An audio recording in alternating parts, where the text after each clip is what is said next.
ઉપલેટા ગુજરાત કિસાન સભા તેમજ સંયુક્ત કિસાન મોરચા દ્વારા આજે 26 નવેમ્બરને માઘ દિવસ તરીકેની ઉજવણી કરવામાં આવી। ગુજરાત કિસાન સભા દ્વારા 26 નવેમ્બર 2020ના રોજ ખેડૂતો માટે આંદોલન કરેલ। સંયુક્ત મોરચા દ્વારા ચાલેલ આંદોલનને સરકાર દ્વારા લેખિત આશ્વાસન આપેલ, પરંતુ આજ સુધી અમલ કર્યો નથી।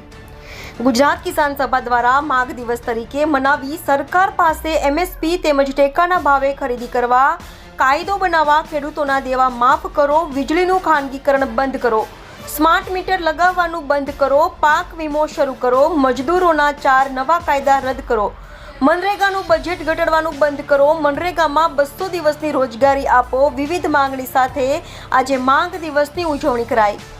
ગુજરાત કિસાન સભા સંયુક્ત મોરચાના આગેવાનો દ્વારા શહેરના ચોકમાં વિવિધ બેનરો સાથે સૂત્રોચ્ચાર કરી માંગ દિવસ તરીકે ઉજવાયો।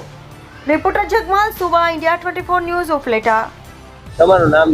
મારું નામ દાયાભાઈ ગજેરા, ગુજરાત કિસાન સભાનો પ્રમુખ છું અને સંયુક્ત મોરચા ગુજરાતના કન્વીનર તરીકે કામ કરું છું। આજે 26 નવેમ્બરના રોજ દેશભરમાં સંયુક્ત કિસાન મોરચાએ આહવાન કર્યું છે કે 2020ના રોજ જ્યારે 26 નવેમ્બરે આંદોલન શરૂ થયું હતું અને 13 મહિના સુધી ચાલેલા આંદોલન સાથે સરકારે ખેડૂતોની માંગણી અંગે કરેલ લેખિત આશ્વાસનનો આજ દિવસ સુધી અમલ થયો નથી। એટલે આખા દેશની અંદર આજે માંગ દિવસ તરીકે ઉજવવાનો અને ખેડૂતોની જે માંગણીઓ છે MSP ટેકાના ભાવે ખરીદવાનો કાયદો કરો, તેમજ ખેડૂતોના તમામ દેવાઓ નાબૂદ કરો, પાક વીમા યોજના શરૂ કરો અને વીજળીનું જે ખાનગીકરણ છે એ બંધ કરો અને સ્માર્ટ મીટર લગાવવાનું બંધ કરો। એ ઉપરાંત મજદૂરો માટેના જે 4 નવા લેબર લો કાયદા કર્યા છે એ કાયદા પાછા ખેંચો અને મનરેગામાં બજેટ ઘટાડવાનું બંધ કરો। મનરેગાની અંદર 200 દિવસની રોજગારી આપો।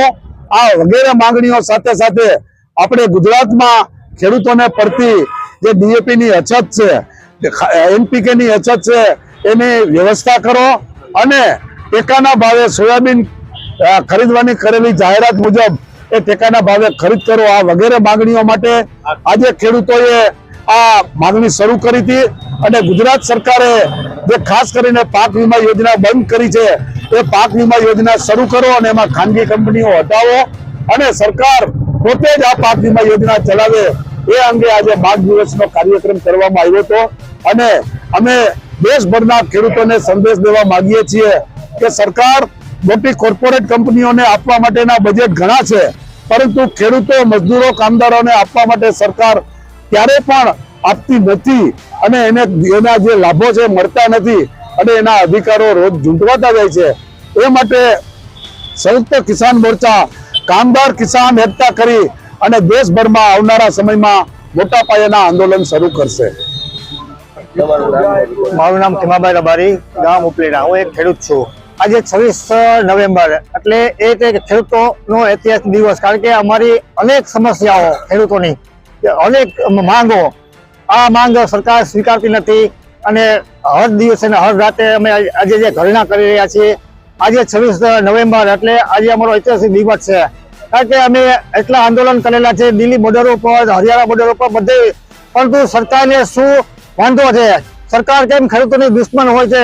આજે ખેડૂતનો દીકરો અનેક સમસ્યાથી પીડાઈ રહ્યો હોય અને ખેડૂતોની અનેક સમસ્યાનો કોઈ સમાધાન ઉકેલ ન લાવતા હોય, આ સરકારથી હવે ખેડૂતો કંટાળી ગઈ છે અને દિવસે ને દિવસે અમારી માંગ ઉગ્ર બનતી જતી હોય અને સરકાર સાંભળતી ન હોય, તો આજે અમે 26 નવેમ્બરના દિવસે અમારો ઐતિહાસિક દિવસ મનાવી રહ્યા છીએ અને આખા ભારતની અંદર જે અમે અમારી માંગ તટસ્થ બને, આ માંગની સાથે અમે ધરણા, દેખાવો કાર્યક્રમ કરી રહ્યા છીએ। કારણ કે ખેડૂતનો દીકરો અત્યારે તમે ગુજરાતની અંદર જો અતિવૃષ્ટિ જો ભોગ બનેલા હોય એ લોકોને અત્યારે જે સહાય મળવી હોય એ મળવા પાત્ર નથી, કોઈ પાક વીમો નથી। અત્યારે ખેડૂતોને DAP ખાતે જેવી ઘટ હોય એ પુરવાર કરી શકતા ન હોય, તો આ સરકાર સદંતરપણે નિષ્ફળ ગઈ છે અને ખેડૂતોની જો માંગ નહીં સ્વીકારે તો આગામી દિવસોમાં અમે આનાથી પણ ઉગ્ર કાર્યક્રમ કરશું। એ અમારી માંગ સાથે અમે રસ્તા પર આવવું પડે તો પણ આવીશું। બસ, જય જવાન, જય કિસાન।